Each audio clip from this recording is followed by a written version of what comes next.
Good evening, dear students of third year simultaneous translation. Today we are going to have an analysis of William Wordsworth's romantic poem entitled I Wandered Lonely as a Cloud, or The Daffodils. It has two titles. Either I Wandered Lonely as a Cloud or The Daffodils. Let's read together the poem.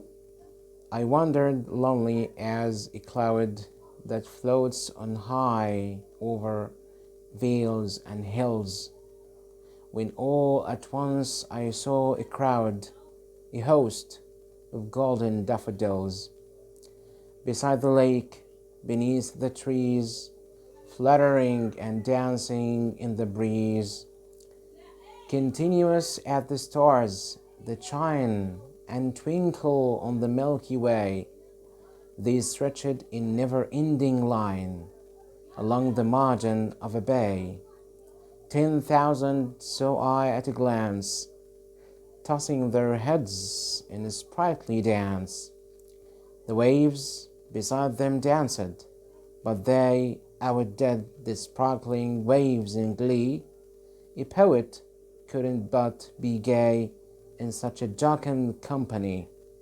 I gazed and gazed, but little thought what wealth the show to me had brought. For often when on my couch I lie, in vacant or in pensive mood, they flash upon that inward eye, which is the bliss of solitude. And then my heart with pleasure fills, and dances with the daffodils. This is the end of the poem. This poem, written by this great romantic poet, William Wordsworth, opens with a simile. Okay? There is the as at the start to tell you a comparison is being made. The first two lines set up the first terms of the comparison. And I, and here this pronoun I refers to the poet himself. Okay, this is a subjective poem. Okay, the poet tells a personal experience of his own, which is a major feature of romantic poetry. The first two lines set up the first terms of this comparison. Okay, and I, okay, and I, the pronoun I, who wanders like a cloud. People wander, and proposing that clouds do the same, compares the clouds to people.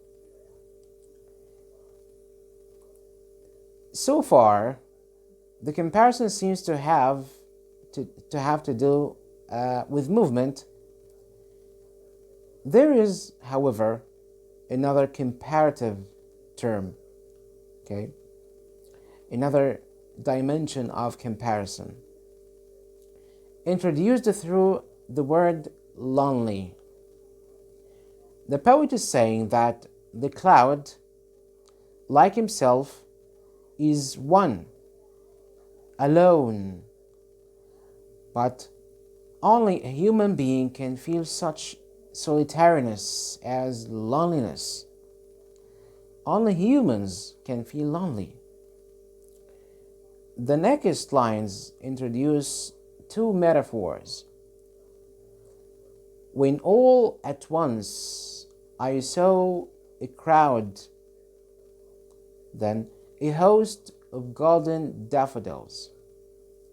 Here, the daffodils are compared to a crowd, a host, that is, to a group of people.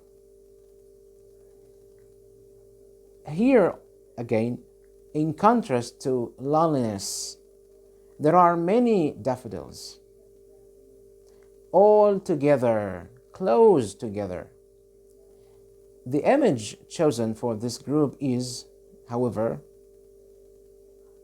a human one. The image is a human one. A crowd or host rather than a bunch of flowers.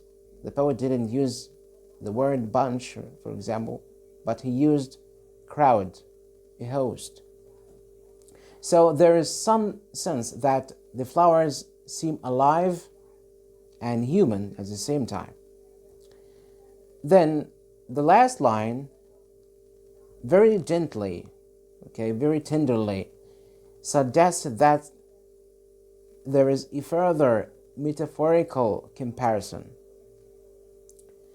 The word flattering normally applies to flags or perhaps butterflies or to hearts when they become excited, when these flags or butterflies or hearts of people are excited. Yet, flattering can also apply to flowers here in this poem, as proposed by William Wordsworth, since it merely implies a light, waving movement that can describe the petals, بتلات, the petals of flowers too. Dancing, the word dancing, however, is more clearly metaphorical.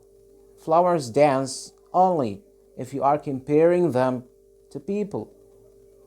Here, the motion of flowers is definitely likened to a human activity. A deeper analysis of the first lines reveals that in the opening simile, a human person, who is the poet himself, of course, the I, compares himself to something inanimate, a cloud. And in the metaphor that follows, something non-human. The daffodils are non-human. Something non-human, the daffodils are compared to human beings, human crowds and hosts and dancers. In this stanza, there has been also a question of location. The cloud floats on high, but the daffodils are down low, beside the lake, beneath the trees. The poet himself, the poet himself too, isn't up in the sky. He isn't up in the sky either. Yet, we view him in some sense as high too. He is high as well, as though looking down from above at the daffodils. This manipulation of height and location is continued in the next stanza through the simile of the stars, when he says, continuous as the stars that shine. There is the as, the word as, declaring the simile. Number and extension, again take part in this comparison. The flowers stretch on like the numberless stars in the sky. The sky itself seems to parallel the bay. The word bay, al-Khalij. The sky itself parallels the bay that the flowers stretch alongside. They stretch alongside the bay, partly because of the rhyme that connects them. Milky Way and Bay, there's a rhyme. But another reason, mainly because of the repeating stress. He is continually stressing on the fact that what is above and what is below.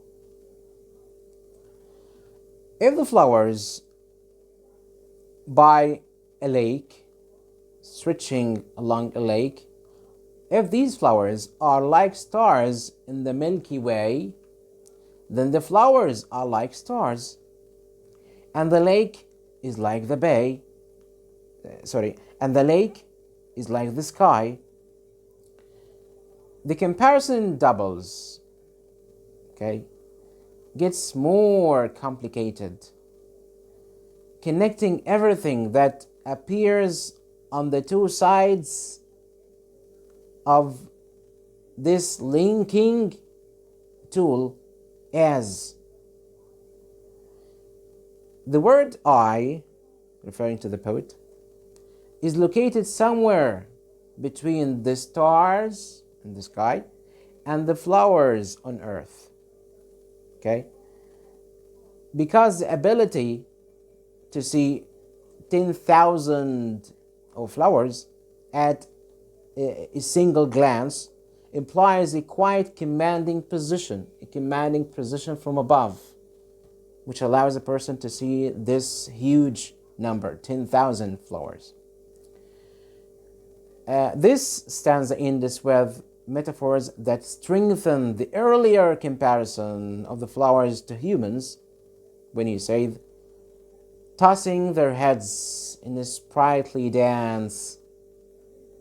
This metaphor repeats the dance image again, but tossing their heads makes the comparison to human action more explicit.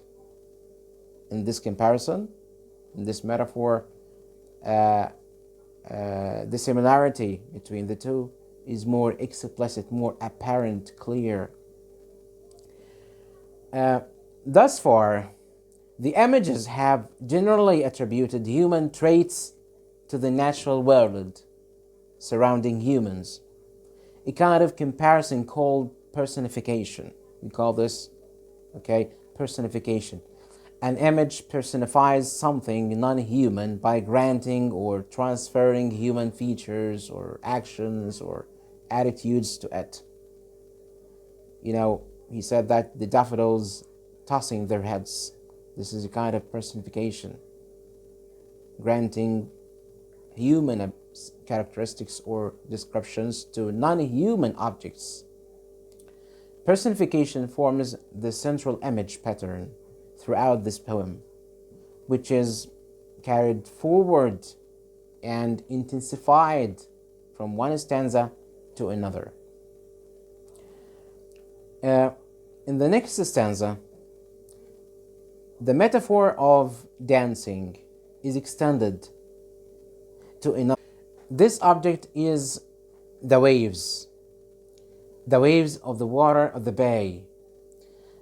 Now there is a triple comparison. How? Well, the waves are like the flowers, which in turn are like people dancing.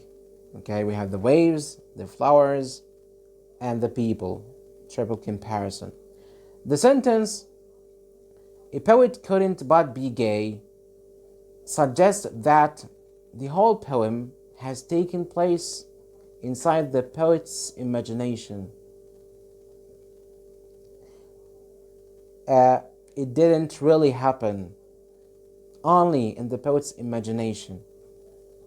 The poet is on, as he says, on my couch.